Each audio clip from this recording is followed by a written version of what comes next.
नमस्कार दोस्तों। आज का टॉपिक बहुत ही इम्पोर्टेंट टॉपिक है सीएनएस फिजियोलॉजी। मैं पूरे टॉपिक का जो क्रक्स है, जो तुम 3 घंटे की वीडियोस देखते हो या फिर कोई भी तुम कंटेंट तुम कंज्यूम करते हो, अब बुक से तो और ज़्यादा टाइम लग जाएगा, ठीक है? लेकिन अगर तुम कोई वीडियो में देखते हो 3 घंटे से कहीं भी तुम्हें कम का कंटेंट नहीं मिलने वाला। पूरा इंटरनेट तुम छान के देख सकते हो। मैं तुम्हें 5 मिनट का एक टॉपिक बताऊँगा, 5 मिनट में तुम उसको ड्रॉ कर सकते हो और एक 4x3 का टेबल है। बस तुम उस चीज़ को याद रखो, ये एकदम लीन मास है। ये एकदम लीन मास है तुम्हारे क्वेश्चन को सॉल्व करने का। ये लीन मास है तुम्हारा, जो तुम्हारे को सीएनएस फिजियोलॉजी से एटलीस्ट पता होनी चाहिए, ठीक है? इससे तुम्हारे वाइवा के क्वेश्चंस भी निकलेंगे, थ्योरी के भी क्वेश्चंस निकलेंगे और होपफुली कॉम्पिटिटिव एग्जाम के भी जितने क्वेश्चन हैं वो निकल सकते हैं, ठीक है? क्योंकि कॉम्पिटिटिव एग्जाम में तो वो आजकल तो इंटीग्रेटेड आते हैं, तो मेडिसिन से भी तुम्हें बहुत चीजें रिलेट करनी पड़ेंगी। तो टाइम नहीं वेस्ट करते, अब तो लोग शुरू करते हैं 4x3 का टेबल बनाना, ठीक है? हो सके तो मेरे साथ बनाते हैं, चलो, ठीक है? टैक्टाइल अगर वो आएगा ना, स्टिमुलस आएगा ना ब्रेन में, तो वो भी एक एक्स्ट्रा मेमोरी में तुम्हारे को ऐड होगा, ठीक है? तो स्टार्ट करते हैं। तो एक होता है एलएमएन लीजन, ठीक है? लोअर मोटर न्यूरोनल लीजन, ठीक है? फिर दूसरे में मैं बोलूंगा अपर मोटर न्यूरोनल लीजन, ठीक है? एलएमएन हो गया, यूएमएन हो गया। फिर एक होता है बेसल गैंग्लिया में कोई लीजन हो गया। पूरा का पूरा सीएनएस इन चारों चीजों से ही बना हुआ है। चौथी क्या है? सेरेबेलम।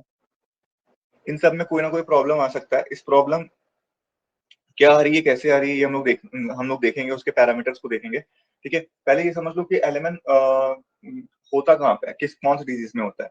तो जो हम लोग पोलियोमाइलाइटिस के केसेस को देखते हैं ना, जो पोलियोमाइलाइटिस है, उसमें तुम एलिमेंट के फीचर्स को तुम देखोगे। यूएमएन की बात करते हैं, यूएमएन तो तुम्हारे को मालूम है स्ट्रोक से मिलता है।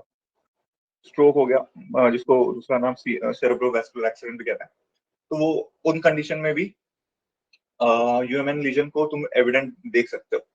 बेसल गैंग्लिया में तुम देखोगे जो भी बॉक्सर्स होते हैं, जो फाइट क्लब में होते हैं, वो थोड़े थोड़े उनको इंजरीज पड़ रही होती है। वो माइक्रो माइक्रो इंजरीज भी जाकर के बेसल गैंग्लिया में एक टाइम पे जाके लॉन्ग डैमेज करती है, ठीक है? या फिर मैं उतना दूर भी क्यों जा रहा हूँ, मैं पार्किंसन डिजीज की बात करता हूँ, ठीक है? पार्किंसन डिजीज,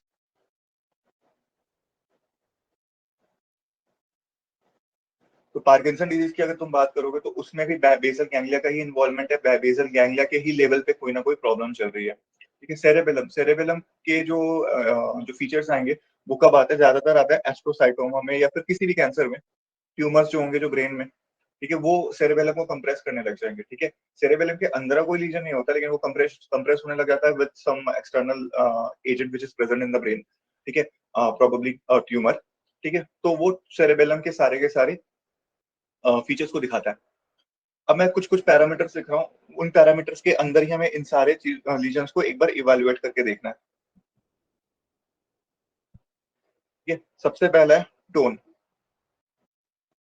ठीक है? फिर दूसरे उसके बाद आता है रिफ्लेक्सेस, ठीक है? फिर उसके बाद आता है स्पेशल फीचर्स।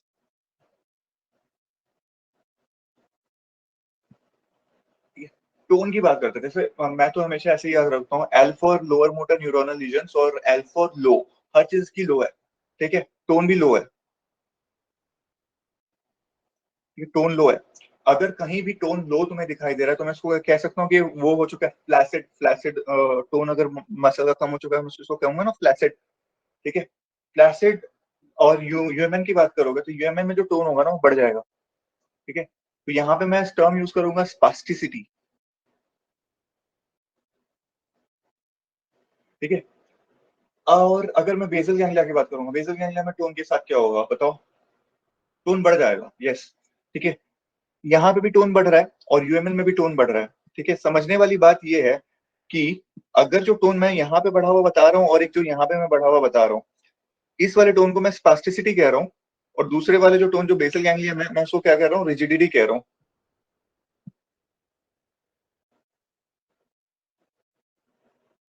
ठीक है? मैक्सिमम टाइम ना तुमको एक टर्मिनोलॉजीज में ही घुमाएगा सीएनएस का फिजियोलॉजी, ठीक है? और एनाटॉमी वाले लोग भी कुछ कुछ टर्मिनोलॉजीज ऐसे ही ऐड करते ही रहते हैं, तो हमारा जो दिमाग है ना वो बहुत तरीके से जैम हो जाता है। लेकिन स्टिल मैं तुम्हें बहुत ही एक रामबान सी चीज बता रहा हूँ, अगर तुमको ह्यूमन लीजन के बारे में कभी भी पता करना है, ठीक है, तुम look for the word like corticospinal, ठीक है? कॉर्टिकोस्पाइनल ट्रैक्ट अगर लीजन का कोई बात कर रहा है, ठीक है, तो समझ जाओ कि यार ह्यूमन लीजन की बात कर रहा है, ठीक है? In fact also known as pyramidal tract, ठीक है। तो अगर मैं बोलूं पिरामिडल ट्रैक तो भी वो यूएमएल के ही साथ है, ठीक है, वो यूएमएन का ही पार्ट है, ठीक है। ये बस टर्मिनोलॉजीज में ही तुम्हें घुमाएगा, ठीक है। तुम्हें पता होना चाहिए कॉर्टिकोस्पाइनल ट्रैक की बात हो रही है, पिरामिडल ट्रैक की बात हो रही है, वो यूएमएन के बारे में ही बोल रहा है। अच्छा, एक क्वेश्चन ये आता है कि अगर पिरामिडल ट्रैक यहाँ पे तो एक्स्ट्रा पिरामिडल ट्रैक क्या एलिमेंट में आएगा? नहीं, एक्स्ट्रा पिरामिडल ट्रैक जो होता है ना, extra pyramidal tract basal ganglia को कहते हैं।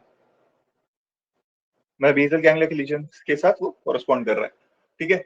अब क्या हो गया, तो ये तुम्हें टर्मिनोलॉजीज पता चल चुकी है। अब मैं तुम्हें बोलता हूँ लास्ट सेरेबेलम, सेरेबेलम में टोन के साथ क्या होगा, ठीक है। दो चीजों में बढ़ रहा है और दो चीजों में घटता भी है टोन, ठीक है। सेरेबेलम में भी क्या होता है ना, जैसे मैंने क्वेश्चन भी शेयर करा था अपने टेलीग्राम वाले ग्रुप में, कि एक बच्चा था जिसको रिकरेंट फॉल के अटैक्स आ रहे थे। तो रिकरेंट फॉल इसीलिए हो रहा था क्योंकि उसको ब्रेन में सेरेबेलम में कोई प्रॉब्लम थी, ठीक है। तो ये रिकरेंट फॉल होगा, पेशेंट जो होगा या फिर जो बच्चा होगा, जो कब किसी को भी हो सकता है, जो जिसको भी ट्यूमर हो रहा हो सेरेबेलम के लेवल पे, तो वहां पर हम देखते हैं कि टोन कम हो चुका है। डीटीआर की बात करते हैं, डीटीआर होता है डीप टेंडन रिफ्लेक्सेस या फिर रिफ्लेक्सेस। तो जैसे हर चीज लो था लोअर मोटर न्यूरॉन लीजन में, तो डीटीआर भी लो होता है, ठीक है। मैं तो बोलूंगा अरिफ्लेक्सिया ही हो, कह दो, रिफ्लेक्स मिल ही नहीं रहा, ठीक है। ह्यूमन में बहुत बधेरू अमाउंट में रिफ्लेक्सेस दिखाई देगा, ठीक है, और ये रिफ्लेक्स बहुत ज्यादा है, उसको ब्रिस्क रिफ्लेक्स कहेंगे। ब्रिस्क रिफ्लेक्स हो, फिर से वो तुमको टर्मिनोलॉजीज में घुमाएगा, ठीक है। वो बोल इसको तुमको क्लोनस के नाम से याद रख लेना चाहिए, क्लोनस, ठीक है। ब्रिस्क रिफ्लेक्स मतलब क्लोनस कुछ नहीं है, बस वो रिफ्लेक्स ज्यादा जल्दी जल्दी हो रहा है, ठीक है। बेसल गैंग्लिया की बात करते हैं। बेसल गैंग्लिया में तुम बताओ रिफ्लेक्सेस के साथ क्या होने वाला है? कुछ नहीं होने वाला है, यस, ठीक है। तो जो रिफ्लेक्सेस होंगे ना बेसल गैंग्लिया के लेवल पे, वो दे विल बी नॉर्मल, ठीक है। और जो सेरेबेलम होगा, सेरेबेलम एक नीट पीजी का बहुत इंपॉर्टेंट क्वेश्चन है, पेंडुलर नी जर्क। तो पेंडुलर नी जर्क हम देखते हैं सेरेबेलम वाले लीजन्स में। स्पेशल फीचर्स क्या क्या हो सकता है? एलिमेंट के स्पेशल फीचर्स में जो मैं तुम्हें एक और टर्म से रूबरू करा दूं, इसका नाम है फैसिकुलेशंस, ठीक है। तो फैसिकुलेशंस अगर कभी भी बात करते हो, फैसिकुलेशंस, तो फैसिकुलेशंस हमेशा लोअर मोटर न्यूरॉन लीजन के ही संदर्भ में बोला जाता है, ठीक है। अपर मोटर न्यूरॉन लीजन के टर्मिनोलॉजी बहुत ही इंपॉर्टेंट है, जिसका नाम है बेल्बिन्स्की साइन। ये यहाँ पे पॉजिटिव होता है, ठीक है। अब ये बेल्बिन्स्की साइन पॉजिटिव क्या होता है, ये एक बार इसको पहले पढ़ लेते हैं कि बेल्बिन्स्की साइन नेगेटिव या फिर नॉर्मल कब होता है, ठीक है। तो नॉर्मल पढ़ने के लिए हमें ये देखना है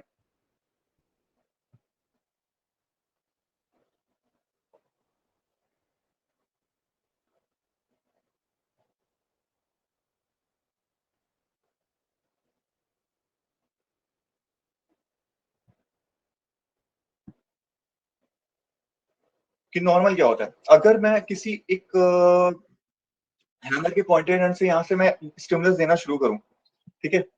तो अगर मैं यहाँ से एक स्टिमुलस दे रहा हूँ और वो मैं इसको ग्रेड 2 तक लेकर के जा रहा हूँ, ठीक है, तो नॉर्मली क्या होगा, नॉर्मल लोगों में क्या होगा ना, जो ग्रेड 2 होगा वो प्लांटर फ्लेक्शन करेगा, ठीक है। प्लांटर फ्लेक्शन,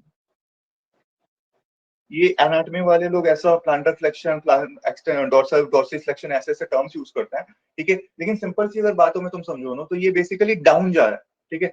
जो अगर मैं ये बात करूँ, ये मेरे अगर मान लो कि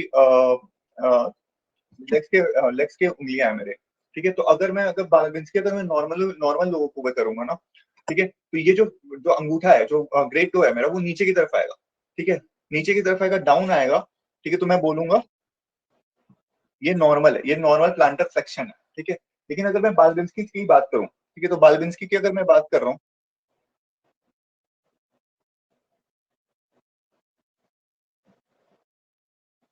ठीक है, या फिर जिस पेशेंट को यूएमएनएल का लीजन हो रखा हो, ठीक है, तो ये क्या होता है, उसमें क्या होगा ना, जो बिग टू होगा, ठीक है, वो दूर चला जाएगा, ठीक है, सामने की तरफ, नीचे तुम्हारी तरफ नहीं आएगा एग्जामिनर के सामने, ठीक है।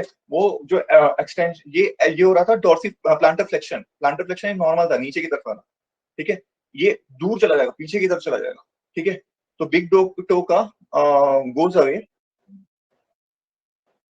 मतलब क्या बोलूंगा मैं इसको, डॉर्सी फ्लेक्शन, ठीक है। तो ये हो गया डॉर्सी फ्लेक्शन, ये है पॉजिटिव बेल्विन्स्की साइन। ये शॉर्ट नोट भी आता है, इसमें भी बच्चे बहुत गलत करते हैं, ठीक है, और कभी-कभी तो मैंने बहुत सारे क्लिनिशियंस को भी ऐसे लिखते हुए देखा है, बेलविंस्की साइन डबल ट्रिपल पॉजिटिव कर देता है। यार डबल ट्रिपल पॉजिटिव कुछ नहीं होता, बेलविंस्की साइन है तो बस पॉजिटिव है, ठीक है? यानी कि पता चल रहा है कि यूएमएन में कहीं न कहीं तो लीजन है, ठीक है? ये फाइनल ईयर में भी ये आता है, ठीक है? ये फाइनल ईयर क्या कह लो यार, तुम डेली रोज़मर्रा की प्रैक्टिस में की चीज़ों को तुम्हें इनकॉर्पोरेट करना चाहिए, ठीक है? एटलीस्ट मैं बोलता हूँ एक पेशेंट को तुम 40-45 मिनट टाइम लेकर के देखो, ठीक है? उसके सारे एग्ज़ामिनेशन करो हेड टू टो, ठीक है? अपनी फीस बढ़ा लो, ठीक है? अपनी फीस बढ़ा लो यार, ठीक है? लेकिन अपना उससे एक पेशेंट को देखो, लेकिन तुम बढ़िया से देखो, ठीक है? अब मैं बोल रहा हूँ आगे हम लोग उस चार्ट पे कंटिन्यू करते हैं, ठीक है? उस चार्ट को या उस टेबल को हम लोग कंप्लीट करते हैं जिसमें हम लोगों ने सीएनएस पढ़ना शुरू करा था। यहाँ पे मैंने बता दिया है बेलविंस्की साइन पॉजिटिव। अब मैं बात करता हूँ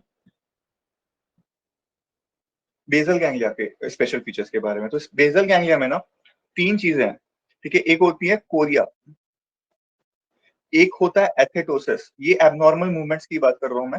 एब्नॉर्मल मूवमेंट्स होने लग जाती है पेशेंट को, और इस एक एब्नॉर्मल मूवमेंट का नाम है हेमीवेलिस्मस। तो कहाँ पे लीजन है ये तुम्हें पता होना चाहिए। तो ये मैं बताता हूँ, जो कोरिया का जो लीजन है ना, वो तुम्हारे मिलता है कॉर्डेट न्यूक्लियस में, सी फॉर सी, ठीक है? और एथेटोसिस का जो लीजन होता है वो कहाँ पे मिलता है? वो मिलता है हमें ग्लोबस पैलिडस में, ठीक है? ग्लोबस पैलिडस में, ठीक है? पुटामिन नहीं बोलना ना, ठीक है? हेमीवेलिस्मस कहाँ पे मिलता है? सब थैलेमिक न्यूक्लियाई में। सब थैलेमिक न्यूक्लियाई में अगर कोई प्रॉब्लम होगा तो पेशेंट हेमीवेलिस्मस दिखाएगा। हेमीवेलिस्मस होता क्या है? जो भी एब्नॉर्मल सी कोई भी तुम मूवमेंट कर दो, तुम डीजे वीजे नागिन नागिन डांस बज रहा है गाना, ठीक है? तुम वो उसमें तुम कोई भी स्टेप कर रहे हो, ठीक है? तो वो हेमीवेलिस्मस है। वो जो शादी बारात में जो फूफा जी लोग जो जैसे नाचता है, जैसे डांस करता है, ठीक है? बिल्कुल वही है, ठीक है? हेमीवेलिस्मस। लेकिन यहाँ पे पेशेंट वो जानबूझ के नहीं कर रहा होगा, वो मतलब म्यूजिक के टोन पे नहीं कर रहा होगा, वो बेचारे को प्रॉब्लम होगा सब थैलेमिक न्यूक्लियाई में, है ना? ठीक है? अब मैं बात करूंगा सेरेबेलम में। तो सेरेबेलम में एक ही चीज हमें याद रखनी है, इसका नाम है गेट अटैक्सिया। तो यहाँ पर मैंने 10 मिनट लिया है, 10 मिनट से 1-2 मिनट शायद ज्यादा हो गया, लेकिन मैंने यहाँ पे तुम्हारे को एकदम क्रक्स दे दिया है, एकदम तुमको लीन मास प्रोवाइड कर दिया है पूरे सीएनएस फिजियोलॉजी का। एक बार इस टेबल को खुद से वीडियो के खत्म होने के बाद से खुद से एक बार हैंड ड्रॉ कर लेना, तुम बहुत ज्यादा बेटर ओरिएंट हो जाओगे। और मैं तो बोल रहा हूँ कभी भी ग्रैंड वाइवा में जाओ, ठीक है? इस टेबल को देख के जाना, सीएनएस के क्वेश्चन तुम्हारे को तुम्हारा ब्रेन किसी ना किसी तरीके से रिलेट कर ही लेगा, ठीक है? समझे? तो जैसे मैं बताता हूँ ब्रैडिकाइनेसिया। ब्रैडिकाइनेसिया मतलब पार्किंसन डिजीज में होता है। तो उसमें हमें मालूम है कि उसके साथ रिजिडिटी भी होती है। ब्रैडिकाइनेसिया मतलब वो उसके मूवमेंट्स उसके मसल इतने रिजिड हो गए हैं, क्योंकि हमें मालूम है पार्किंसन में रिजिडिटी होती है। तो उसमें मैं ब्रैडिकाइनेसिया इसलिए बोल रहा हूँ कि अगर वो पेशेंट को रिजिडिटी हो रखी हुई है तो वो कोई भी मूवमेंट करने में उसको बहुत प्रॉब्लम होगी। जैसे कि अगर मैं इस पेन को उठाना चाहता हूँ, तो मेरे को पेन को उठाने के लिए मुझे बाइसेप्स को अपने फ्लेक्स करना पड़ेगा, ट्राइसेप्स को रिलैक्स करना पड़ेगा। लेकिन वो पेशेंट जो होगा ना पार्किंसन वाला, वो तो कर ही नहीं पाएगा। वो हॉट इंडियन समर में पानी का ग्लास भी नहीं पी पाएगा, ठीक है? वो बोलेगा कैसे? उसके वोकल कॉर्ड में भी तो वो है ना रिजिडिटी, ठीक है? तो ये सारी चीजें तुम धीरे-धीरे करके रिलेट करने लग जाओगे। बेसिकली तुमको ये चार्ट तो पता होना ही चाहिए, ये टेबल तुम्हें पता ही होना चाहिए। अगर तुम्हें वीडियो अच्छा लगा तो मैं मुझे प्लीज लाइक करना, ठीक है? इस वीडियो को लाइक करोगे तो मैं और भी बहुत अच्छे-अच्छे कंटेंट बनाया करूंगा, जिसमें तुम्हें पढ़ के मजा भी आएगा और बहुत ही ज्यादा रिलेटेबल होगा तुम्हारी क्लिनिकल प्रैक्टिस के लिए, ठीक है? थैंक यू मुझे सुनने के लिए।